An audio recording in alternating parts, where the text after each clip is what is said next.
الحمد لله وكفى والصلاة والسلام على سيد الرسل وخاتم الأنبياء وعلى آله وأصحابه الذين أوفوا عهدا الذين هم خلاصة العرب الأربع وخير الخلائق بعد الأنبياء. أما بعد فأعوذ بالله من الشيطان الرجيم. بسم الله الرحمن الرحيم. إن الذين جاءوا بالإفك عصبة منكم لا تحسبوا شرا لكم بل هو خير لكم لكل امرئ منهم ما اكتسب من الإثم والذي تولى كبره منهم له عذاب عظيم.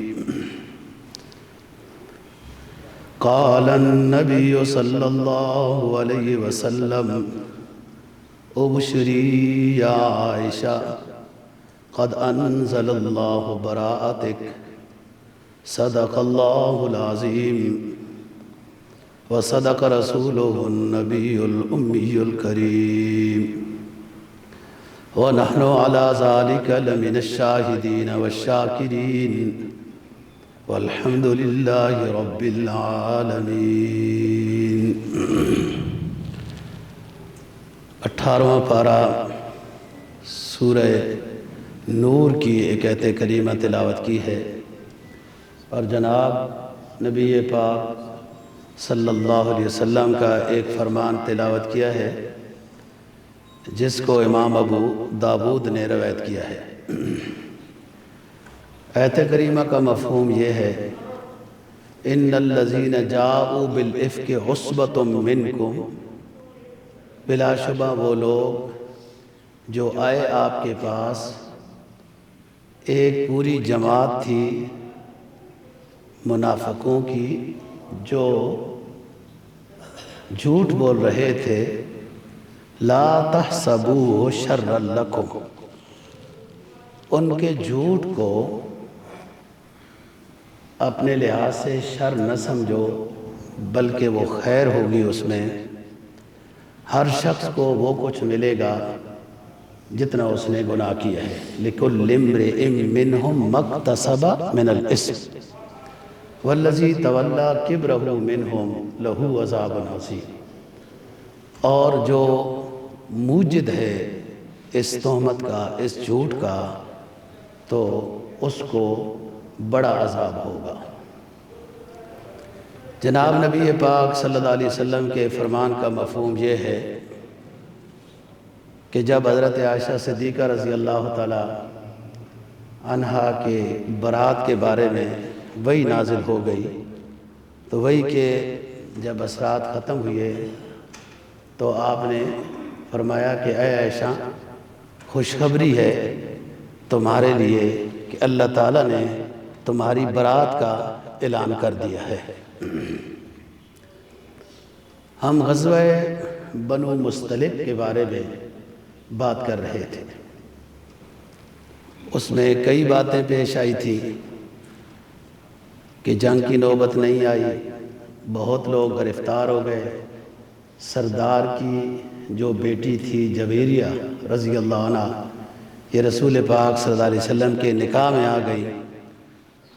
حضرت عائشہ صدیقہ رضی اللہ تعالیٰ عنہ فرمایا کرتی تھی کہ جویریہ اتنی سعادت مند ہے کہ اس کی برکت سے اس کے قبیلے کے 200 گھرانوں کو رہائی مل گئی. جب ظاہر آپ کے نکاح میں آئی تو پھر آپ نے ان کے سارے خاندان کو رہا کر دیا تھا. جس شخص نے یہ کہا تھا کہ ہم مدینہ میں جا کر ذلت والوں کو نکال دیں گے، وہ پہلے بھی اس طرح کے حرکتیں کر چکا تھا، لیکن اللہ کی طرف سے وحی نہیں آئی، نشاندہی نہیں کی گئی تو آپ بھی صبر سے کام لیتے تھے. غزوہ احد میں 1000 رسول پاک صلی اللہ علیہ وسلم کے ساتھ مجاہدین تھے. جب احد پہاڑ کے قریب پہنچنے لگے تو عبداللہ بن ابی نے اپنے خاندان کے 300 بندوں کو واپس بلا لیا. کہ ہم نہیں جاتے، ہماری رائے نہیں مانی گئی۔ مدینہ سے تو چل پڑا تھا، قریب جا کر واپس ہو گیا، تو اس سے مسلمانوں کو تکلیف ہوئی۔ شروع سے ہی بندے کم ہوں تو کوئی بات نہیں، اب سب کے ذہن میں یہ تھا کہ 1000 ہیں اور راستے میں پھر 300 کم ہو گئے۔ یہ اسی بندے کا دھوکہ تھا، عبداللہ بن ابی کا۔ اس غزوے میں بعض حضرات نے لکھا ہے کہ تیمم کا حکم بھی نازل ہوا، ہم انشاءاللہ آئندہ بیان کریں گے۔ اور اسی غزوے میں آپ صلی اللہ علیہ وسلم نے یہ فرمایا تھا کہ مجھے غیبت کی بدبو آ رہی ہے۔ تو گناہ کی بدبو ہوتی ہے، اس میں اسی طرح کے چند لوگوں نے کچھ غیبتیں کی تھی، عبداللہ بن ابی اور اس کے کچھ ساتھیوں نے۔ خوشبو نیکی کا تعلق جو ہے انسان سے جب بن جاتا ہے تو اس سے خوشبو آتی ہے، اس کی باتیں بھی اچھی ہوتی ہیں۔ جب بندے پر نیکی غالب آئے تو اس کی گفتگو کا انداز ہی اور ہوتا ہے، چلنے کا انداز اور ہوتا ہے، ساتھیوں سے ملنے کا انداز اور ہوتا ہے جب اس پر نیکی غالب آئے۔ جب دنیا غالب آئے تو پھر تکبر ہوتا ہے، نخرہ ہوتا ہے، 5 کلو اندر گند اٹھا کے پھر رہا ہے اور نخرہ بھی کر رہا ہے، کیونکہ وہی کو امام نہیں بنایا نا، دنیا داری کو امام بنایا ہے۔ آپ لوگوں کو زیادہ تجربہ ہے، ماشاءاللہ بلیو ایریا میں رہتے ہو، ہر طرح کے لوگوں سے واسطہ آپ کا پڑتا ہے۔ نیکی انسان کے ظاہری اعمال کے ساتھ متعلق ہے، اس سے خوشبو آتی ہے، اور اعمال برے ہوں تو بدبو آتی ہے۔ انسان کے جسم کی بھی خوشبو ہوتی ہے، جیسے نیکیوں کی خوشبو ہوتی ہے، اس کے جسم کی بھی خوشبو ہوتی ہے۔ حکیم جالینوس زمانہ اسلام سے پہلے گزرا ہے، یہ جوارش جالینوس وغیرہ وغیرہ یہ اسی کی ہیں۔ اس نے لکھا ہے کہ انسان کے اندر جسم کی صحت و سلامتی کے لیے 4 چیزیں ہوتی ہیں، 4 مزاج ہوتے ہیں: بلغمی، خونی، صفراوی، سودائی۔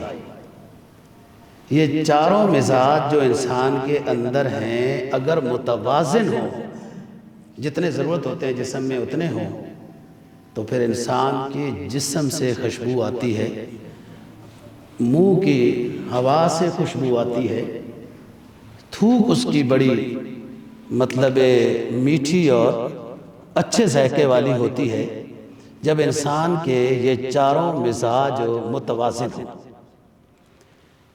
بس یہ تو اس نے بات لکھ دی اور گیا، حکیم تھا۔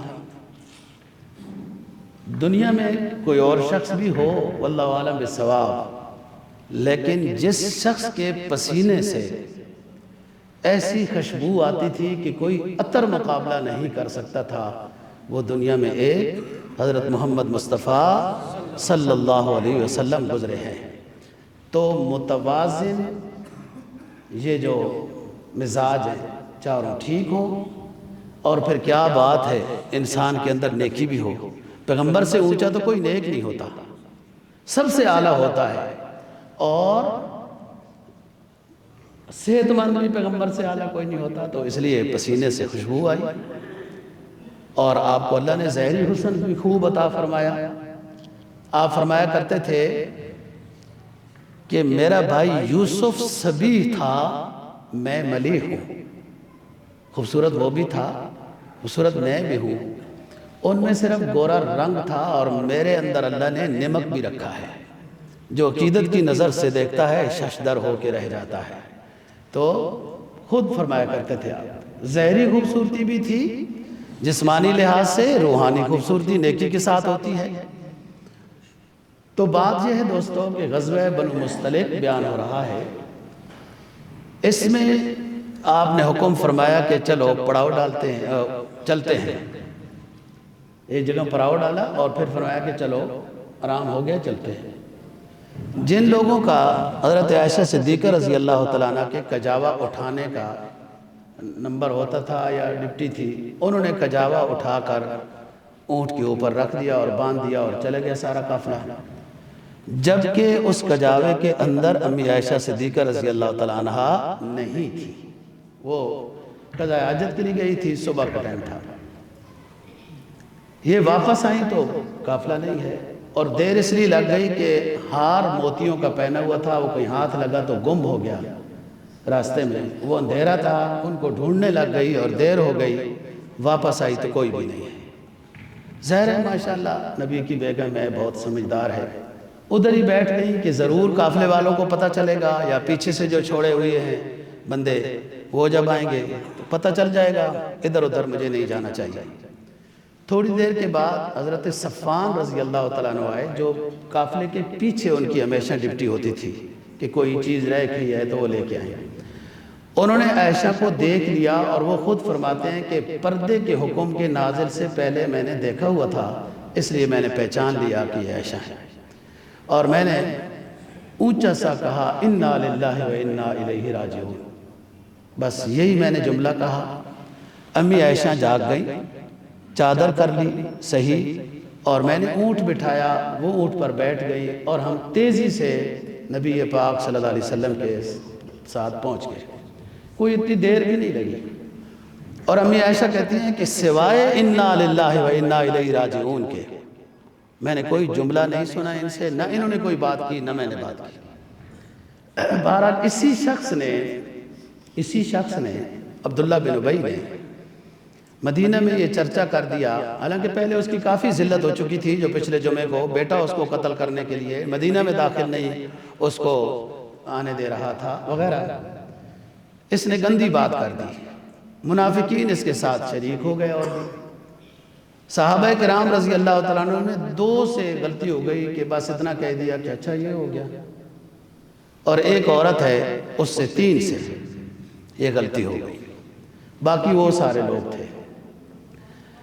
حضرت عائشہ صدیقہ رضی اللہ تعالیٰ عنہ کو نہیں پتا تھا، اور کئی دن گزر گئے اس بات پر، طبیعت ان کی خراب ہوتی جا رہی ہے۔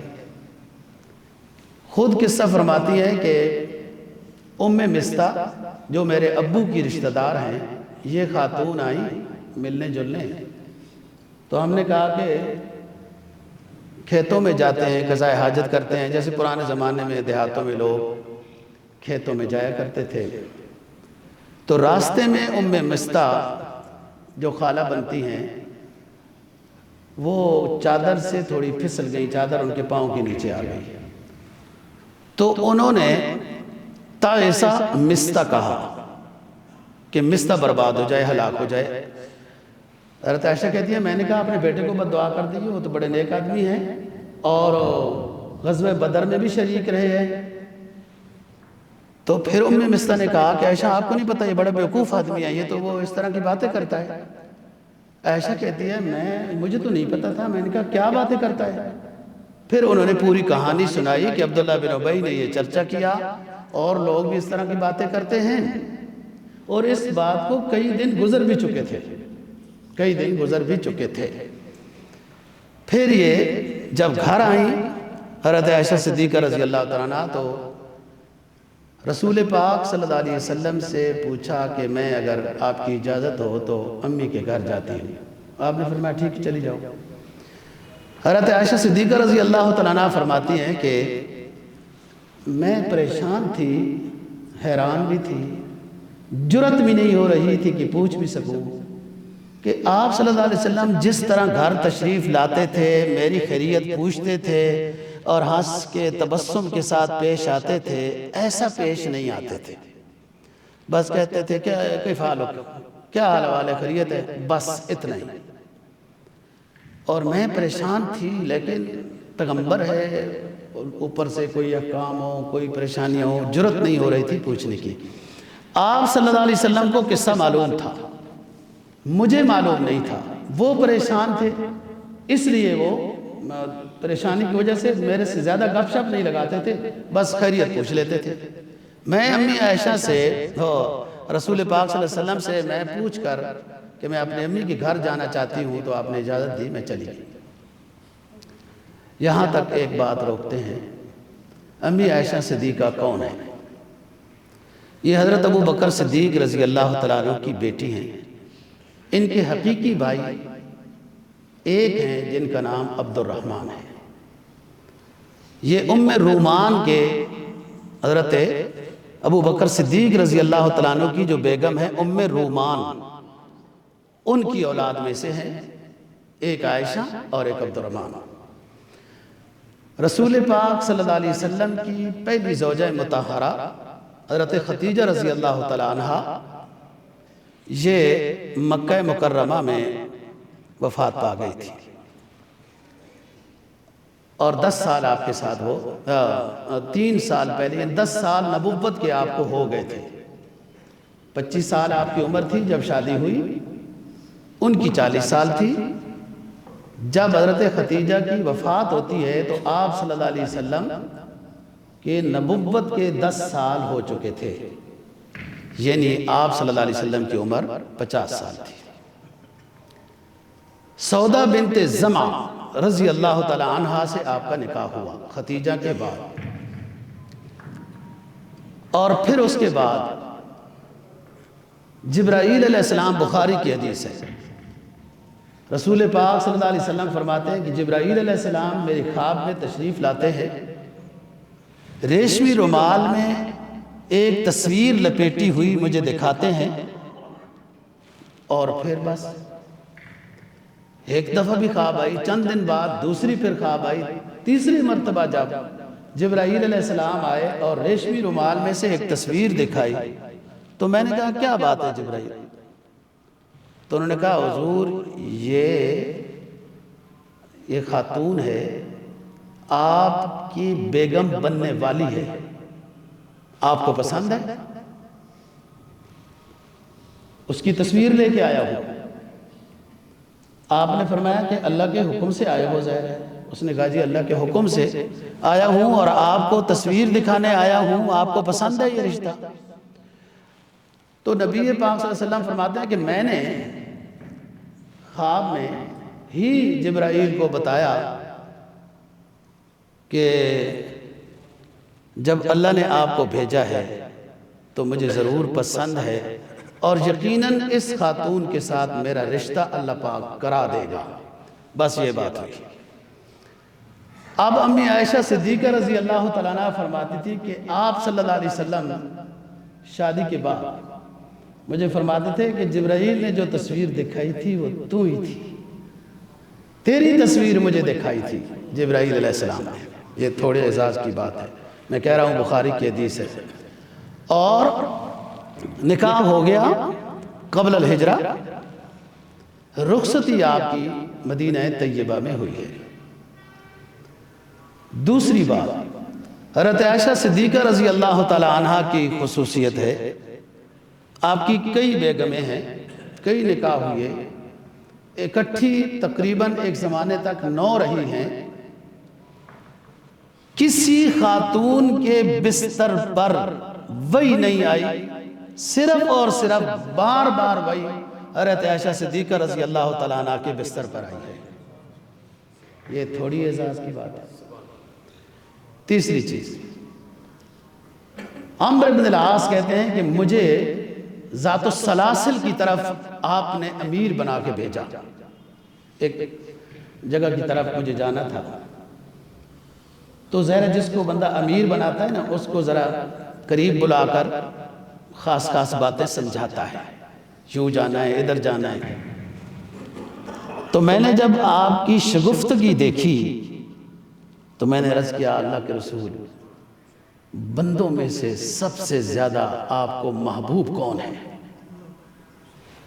تو آپ نے فرمایا کہ عائشہ مجھے سب سے زیادہ محبوب۔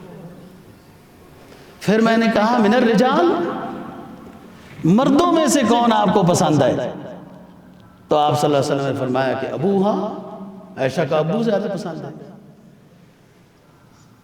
عمرو بن العاص کہتے ہیں کہ میں پوچھتا جاتا تو آپ بتاتے جاتے، لیکن میں نے پھر پوچھا ایک آدھ کا تو ابو بکر کے بعد کہا کہ عمر زیادہ پسند ہے وغیرہ۔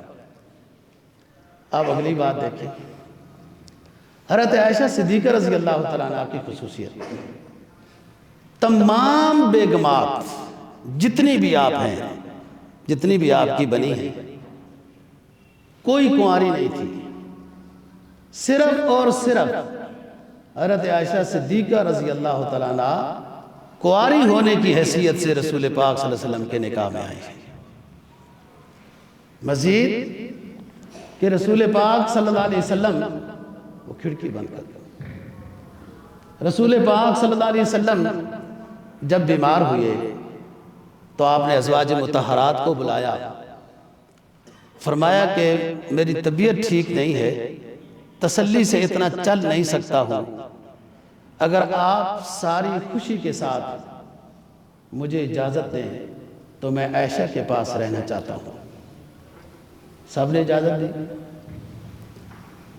مزید خصوصیت کہ رسول پاک صلی اللہ علیہ وسلم جب بیمار ہیں، تو بیمار ہو انسان تو ہر شخص بیمار ہو جاتی ہے، تو عائشہ کو اپنا مسواک دیتے تھے کہ آپ اس کو چبا کے نرم کر کے دیں، پھر میں کر لوں گا۔ یہ سعادت کی بات ہے۔ اور جب رسول پاک صلی اللہ علیہ وسلم رفیق انا بالآلہ رفیق بالآلہ، مطلب میں اونچے رفیق سے ملنے والا ہوں، تو امی عائشہ کہتی ہیں کہ میری ران پر رسول پاک صلی اللہ علیہ وسلم کا سر مبارک تھا جب آپ کے جسم عنصری سے روح مبارک نے سفر کیا۔ یہ مزید سعادت ہے۔ اور ہمیشہ کے لیے رسول پاک صلی اللہ علیہ وسلم کو جو آرام گاہ اللہ نے عطا کی ہے وہ حجرہ عائشہ ہے۔ اور حدیث میں آتا ہے نا، اربع من السعادہ، 4 چیزیں ہیں سعادت بختی کی علامت ہے۔ کسی کو نیک بیوی مل جائے، اچھی سواری مل جائے، اچھا پڑوسی مل جائے، اچھی سواری، اچھا پڑوسی، اور ہوادار کشادہ گھر مل جائے۔ یہ دنیا میں 4 چیزیں ہیں جو سعادت کی علامت ہیں۔ اس پر اس بندے کو زیادہ شکر ادا کرنا چاہیے۔ اور اللہ معاف فرمائے، جو برا پڑوسی مل جائے، بھلے دکان کے لحاظ سے بڑا پڑوسی برا ہو، مکان کے لحاظ سے برا ہو، سفر کے لحاظ سے برا ہو، بہت بڑی مصیبت ہے۔ تو یہ 4 تو آپ صلی اللہ علیہ وسلم حضرت عائشہ صدیقہ رضی اللہ تعالیٰ عنہ سے بہت پیار کرتے تھے۔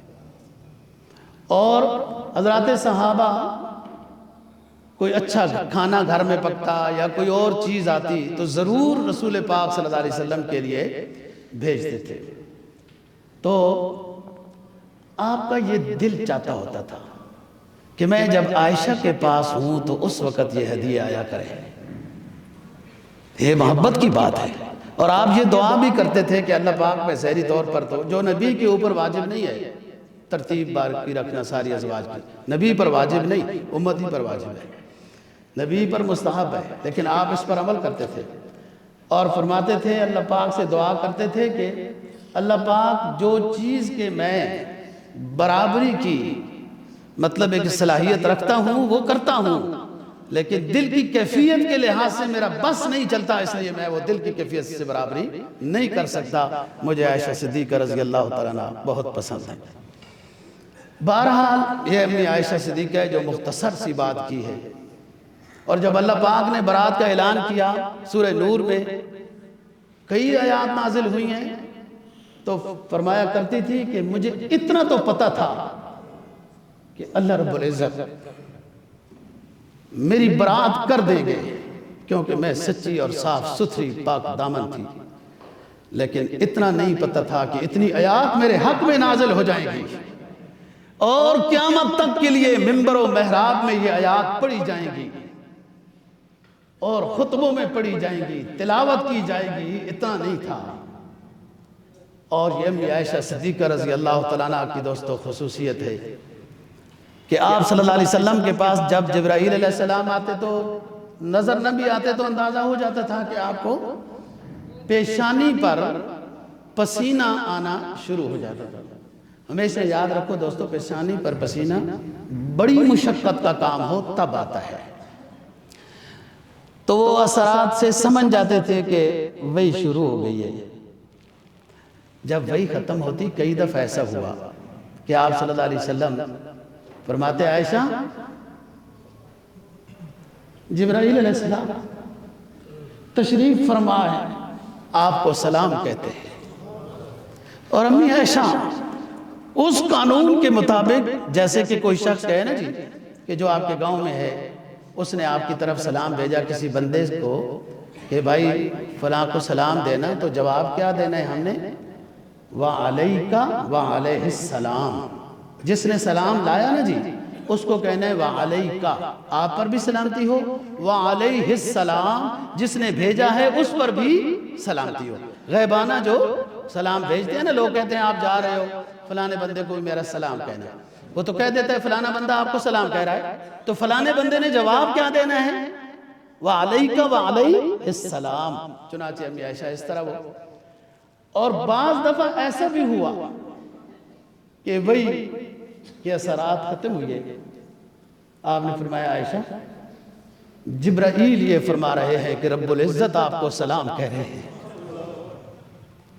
یہ سب روایات بخاری اور مسلم کی ہیں دوستوں، یہ امی عائشہ کا مقام ہے۔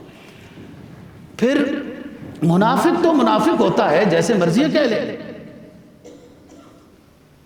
جب قرآن مجید کی آیات نازل ہو گئی، پوری سورت نازل ہو گئی، ایک پورا حدود آرڈیننس کا ایک لا قانون نازل ہو گیا، تہمت لگانے والے، جھوٹ بولنے والے، بیویوں سے لعان کرنے والے، بیوی پر تہمت لگانے والے، زنا کرنے والے، فلاں فلاں فلاں، گھر میں کیسے داخل ہونا ہے، اجازت کیسے، کیا بہت بڑے قوانین سورہ نور میں داخل نازل ہوئے، جو امی عائشہ صدیقہ رضی اللہ تعالیٰ عنہ کی برات کے اوپر سورہ نور نازل ہوئی ہے۔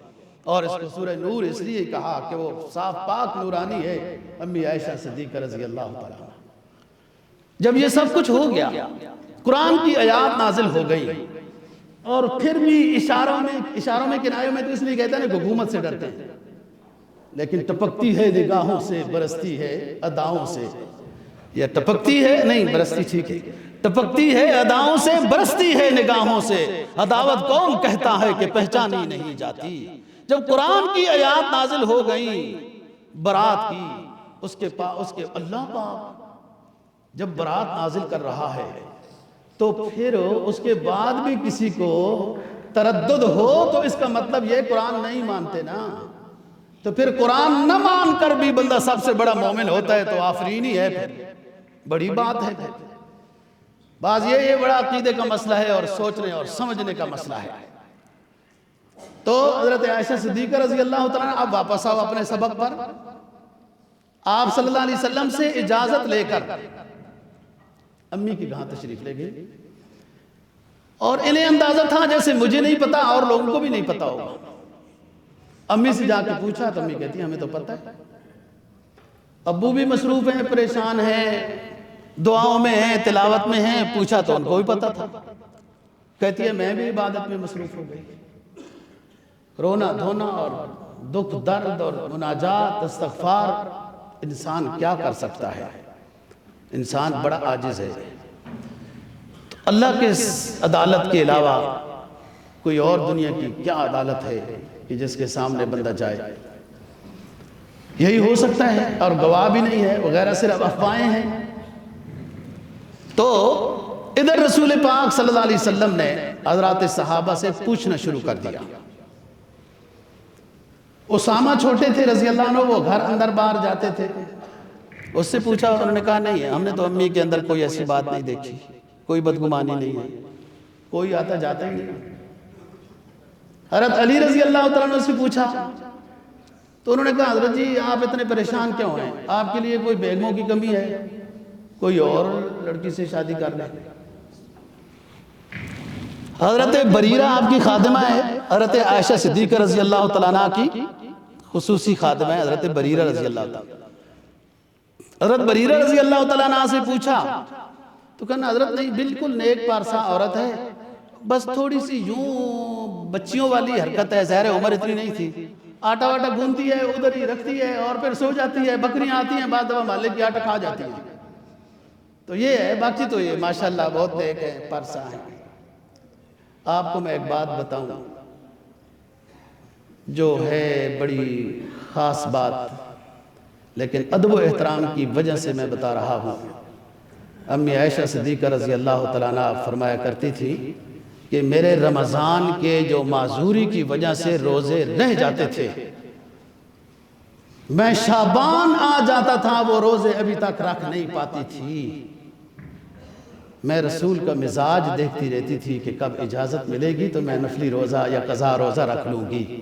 آپ بات سمجھ گئے ہو جو میں کہنا چاہتا ہوں، کہ کبھی بھی نبی کو خدمت کی ضرورت ہو اور عائشہ روزے میں ہو، یہ بھی مجھے گوارا نہیں تھا۔ پھر شعبان میں آپ 7-8 روزے مسلسل رکھتے تھے، تو اس میں پھر اپنے وہ قضا پچھلے سال رمضان کے روزوں کی کر لیتی تھی۔ ہم بھی سارے بیویوں والے ہیں، ذرا سوچو نا، سمجھو کس اونچے، یہ بڑے اونچے گھرانے کی بچی ہے، خاتون ہے، نبی کی بیگم ہے، امت کی ماں ہے۔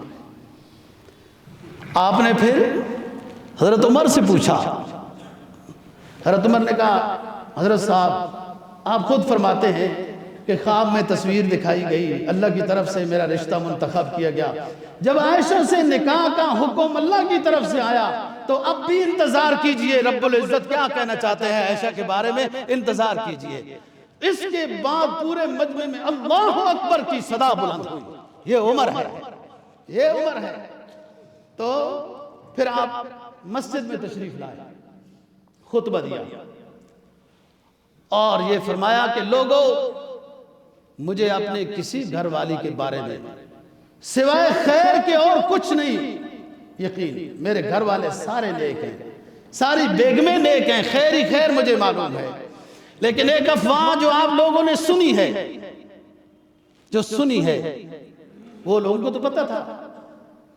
تو سعد بن معاذ اٹھے، ایک قبیلے کے سردار ہیں، سعد بن عبادہ اٹھے، یہ بھی ایک قبیلے کے سردار ہیں، کہا ہمارے قبیلے کا شخص ہے تو اللہ کے پیغمبر ہم اس کو ختم کریں گے۔ دوسرے سعد بن عبادہ کہتے ہیں کہ حضرت اگر ہمارے قبیلے کا شخص ہے کوئی ایسی بات کرنے والا ہم اس کو ختم کریں گے۔ آپ نے فرمایا نہیں، ختم کرنے کی بات نہیں ہے، میں ایک بات کہنا چاہتا تھا کہ میرے اوپر یہ بہت دکھ کے پہاڑ ٹوٹے ہیں، بڑے غم آئے، یہ بہت بڑا غم ہے، آپ خود سمجھتے ہیں یہ غیر معمولی غم ہے۔ تو آپ نے سب کو کہا صبر کریں، اور عمر نے تو فیصلہ ہی کر دیا کہ اللہ کے فیصلے کا انتظار کریں۔ اس مسئلے کو مہینہ ہو چکا ہے، تو آپ صلی اللہ علیہ وسلم تشریف لے گئے، حضرت ابو بکر صدیق رضی اللہ عنہ اپنے سسرال کے ہاں تشریف لے گئے، عائشہ بھی ادھر ہی ہے رضی اللہ عنہ۔ آپ گئے، بیٹھ گئے اور عائشہ کو بلایا، کہا دیکھو اگر آپ بے گناہ ہیں تو اللہ ضرور آپ کی برات کا اعلان کرے گا، آپ گناہگار ہیں تو اللہ سے استغفار کرے، توبہ کرے۔ عائشہ کہتی ہے میرے آنکھیں کئی دنوں سے جو برس رہی تھی خشک ہو گئی آنسو، اور میں نے پھر عائشہ نے یہ کہا ابو جی رسول پاک صلی اللہ علیہ وسلم کو جواب دیں اس بات کا۔ انہوں نے کہا میں کیوں جواب دیں؟ امی کو کہا امی جی آپ جواب دے، انہوں نے جو بات کہی کہ اگر گناہگار ہیں تو میں تو گناہگار نہیں ہوں، انہوں نے کہا میں بھی جواب دے دوں۔ تو پھر جو ہے میں نے جواب دیا، اور امی عائشہ کا حدیث کی کتابوں میں خطبہ موجود ہے اس جگہ پر۔ کیا مطلب حوصلہ ہے اور اعصاب کے اوپر کتنا کنٹرول ہے۔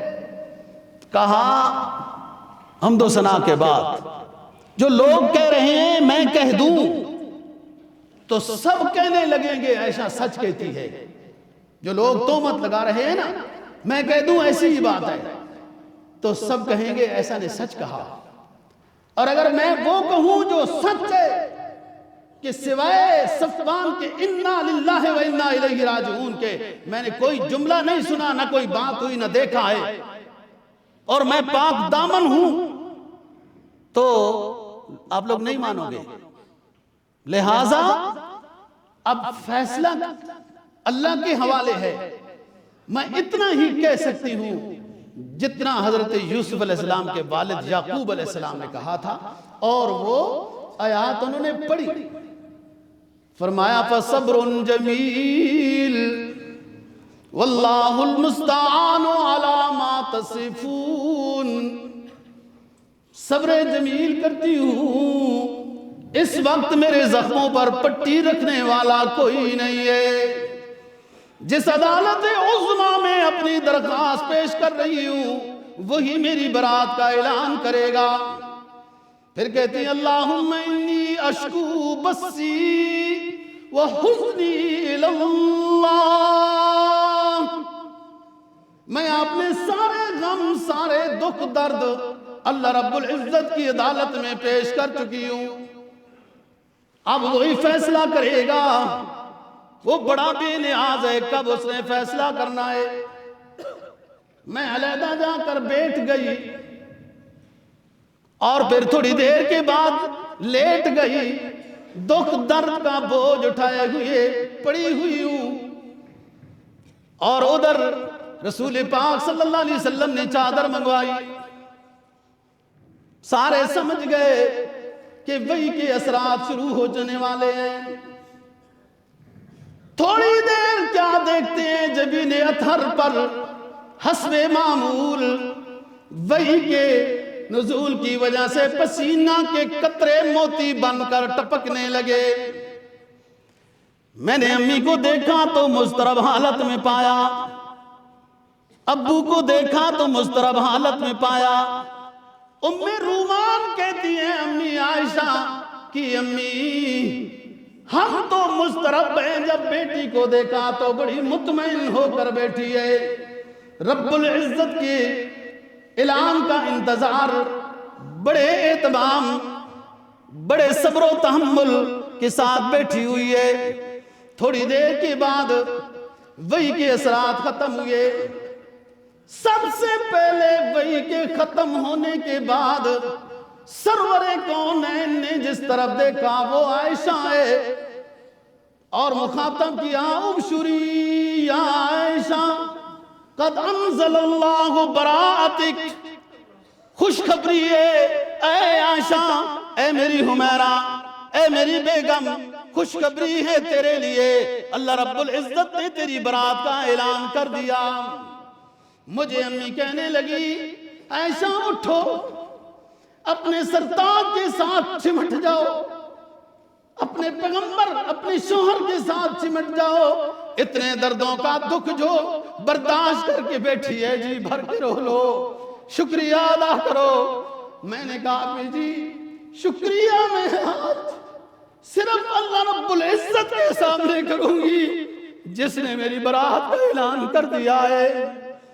تھوڑی دیر میں نبی پاک صلی اللہ علیہ وسلم کی کچھ آیات مجھے سنانے لگے. الخبیثات للخبیثین والخبیثون للخبیثات والطیبات للطیبین والطیبون للطیبات اولئک مبرؤون مما یقولون لهم مغفرۃ ورزق کریم.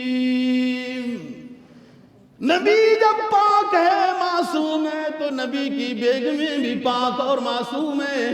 اللہ رب العزت نے یہ اعلان کر دیا.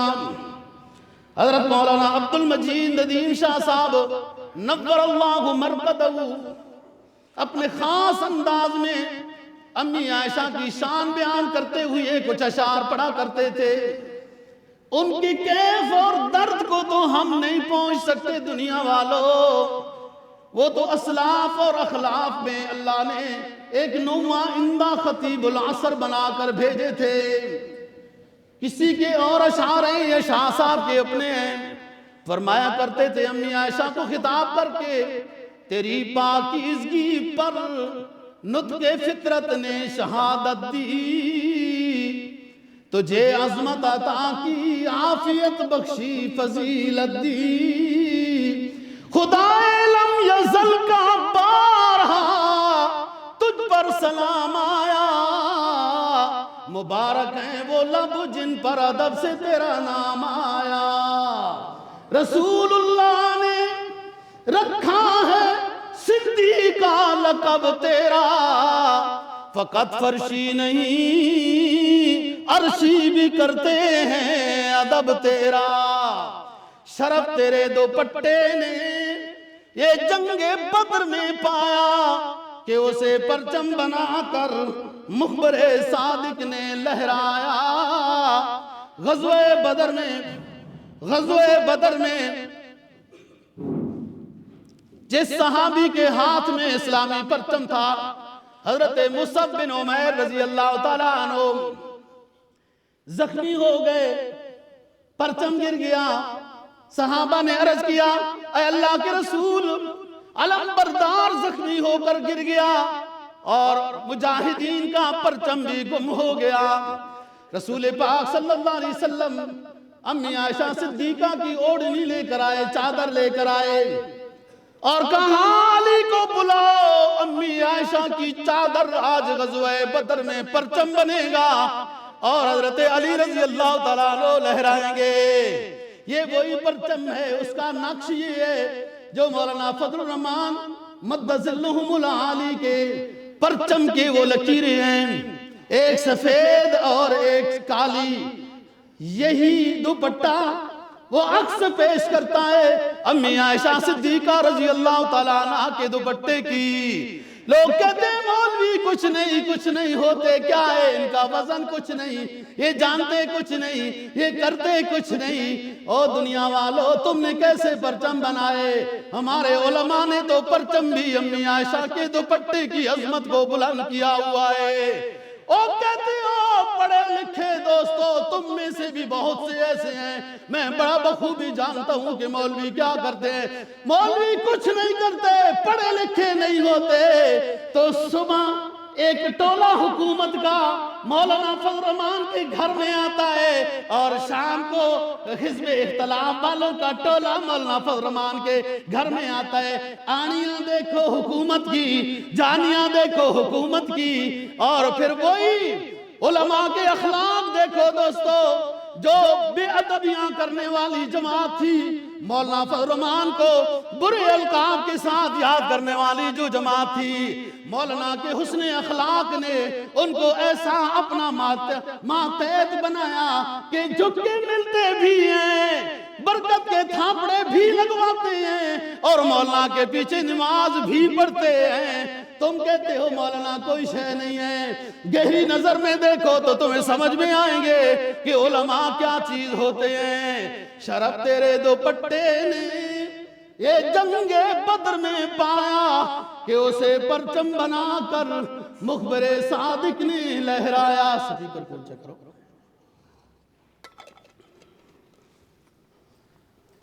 تیرا حجرہ، عقیدت کے ساتھ بیٹھو، آپ نے یہ 2-3 منٹ صحیح قیمتی بناؤ۔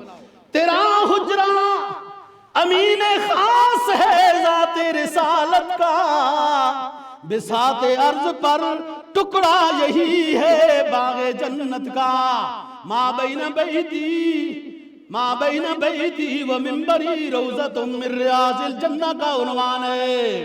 تیرا حجرہ امین خاص ہے ذات رسالت کا، بساط عرض پر ٹکڑا یہی ہے باغ جنت کا، کہ اسی میں رحمت للعالمین رہتے ہیں۔ تیرا حجرہ ہے جس کو گنبد خضرا بھی کہتے ہیں، اسی سے حشر کے دن سرور کونین اٹھیں گے، مگر تنہا نہیں ماں ابو بکر و عمر اٹھیں گے، اور شفاعت کی تیرے رحمت قدا سے ابتدا ہوگی۔ میدان حشر میں ساری انسانیت مضطرب پھر رہی ہوگی، میدان حشر میں سارے انسان پریشان حال ہوں گے، آدم سے لے کر عیسیٰ علیہ السلام تک جائیں گے، سب سے درخواستیں کریں گے آج اللہ سے شفاعت کرو۔ کوئی نہیں سفارش کرنے کا ارادہ کرے گا، سارے پتہ بھیجیں گے کہ جاؤ حجرہ عائشہ میں جاؤ، جاؤ حجرہ میں عائشہ میں جاؤ، امی عائشہ کے حجرے میں جاؤ، سرور دو جہاں آج وہاں سے اٹھیں گے اور انہیں شفاعت کا اذن ہوگا، وہ اپنے گنہگار امتیوں کی شفاعت کریں گے اور اللہ رب العزت ان کی شفاعت کو قبول کرے گا۔ شفاعت کا تیرے رحمت قدا سے شفاعت کی تیرے رحمت قدا سے ابتدا ہوگی اور اسی پر امتوں کی مغفرت کی انتہا ہوگی۔ تیری عظمت کا اندازہ اے امی عائشہ، فرشتے امی عائشہ کی روح کو پہنچائیں گے ہماری یہ بات، یہ عقیدت بھری بات ہے۔ ہم ان کے سعادت ماند بیٹوں میں سے ہیں، ہم نبی کی تمام بیگمات کو اپنی مائیں سمجھتے ہیں۔ جو نہیں سمجھتے ہیں مزے کریں، در محمد واہ ہے، آئے جس کا جی چاہے، نہ آئے در دوزخ میں جائے جس کا جی چاہے۔ ہم امی عائشہ کو ماننے والے ہیں۔ قرآن نے جب نازل کرتی 10 آیات کہ امی بری ہے، ان الذین جاؤوا بالعفک عصبۃ منکم لا تحسبوا شرا لکم بل هو خیر لکم لکل امرئ منہم ما اکتسب من الاثم والذی تولی کبرہ منہم لہ عذاب عظیم۔ اللہ پاک فرماتے ہو میرے صحابہ، میرے پیغمبر پریشان نہ ہو، اس واقعے میں خیر بھی ہے، اپنے الگ ہو گئے، پرائے الگ ہو گئے۔ جو اپنی عائشہ کو ماننے والے وہ ادھر ہو گئے، جو نہ ماننے والے منافقین کی جماعت بن گئی وہ ادھر ہو گئے۔ تیری عظمت کا اندازہ یہ دنیا کر نہیں سکتی، اے امی تیری عظمت کا اندازہ یہ دنیا کر نہیں سکتی، ادراک حقیقت کا عقل تنہا کر نہیں سکتی۔ اے امی تیری قبر منور پر سلام آثار قدرت کے، تیری قبر منور پر سلام آثار قدرت کے، تیری روح مقدس پر، تیری روح مقدس پر ورود انوار جنت کے۔